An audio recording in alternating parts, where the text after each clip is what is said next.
Welcome to the studio here at Itron Utility Week. We're talking smart cities. Mike, welcome. Ross, thank you very much. It's a pleasure to be here. What are the trends and technologies that you're seeing influence the smart cities most? Well, smart cities is an exciting topic. As you know, I had a chance to speak on smart cities with Kirk Kirkaby from Avista Utilities right here at Itron Utility Week.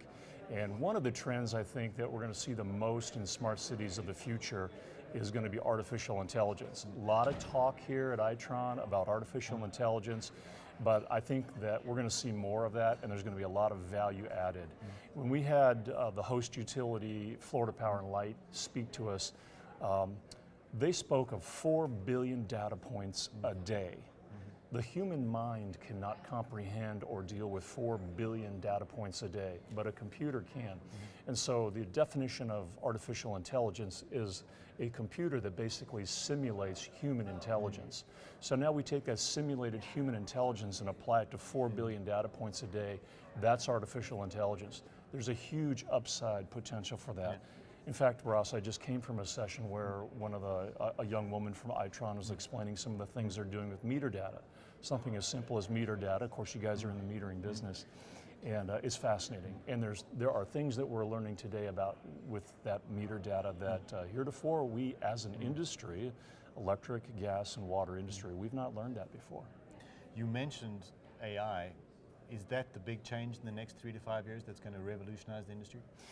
I think there are several things that are going to happen in our industry and revolutionize it. I'd say if I'm looking for one thing, I think artificial intelligence is probably that one big thing. Augmented and virtual reality, 3D printing, the digital twin, these are all very important things as well, but artificial intelligence and the ability to operate our systems more safely and efficiently and more reliably, and more affordably as well. Like the gentleman from Florida Power and Light said, when we save $1 in O&M, we're going to apply that into the capital business. That was really a great takeaway line. So one of the themes we've seen over the last few days is customer centricity, because at the end of the day, the end user is the beneficiary here. I think the end user is the beneficiary. I think you'll see a lot of things that happen in artificial intelligence that will eventually come to the actual consumer of electricity at the retail and commercial level. And Avista and Duke and APS and Entergy and others are working on something called the Distributed System Platform, which will make data available in an open source format to the consumer and to app developers. And we will eventually see apps that absolutely benefit the end use consumer.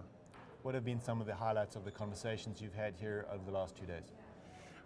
I love talking about artificial intelligence, obviously. I think the smart cities discussions were outstanding. I actually walked up to the young woman that just presented from Itron, who was talking about the use of data, and she's a data analyst. And I told her she did a great job. She really communicated that in a very effective way. I think Itron's got a big picture here for things they do in electric and gas and water. One of the things really to get to the gist of your question though, Ross, is ecosystems.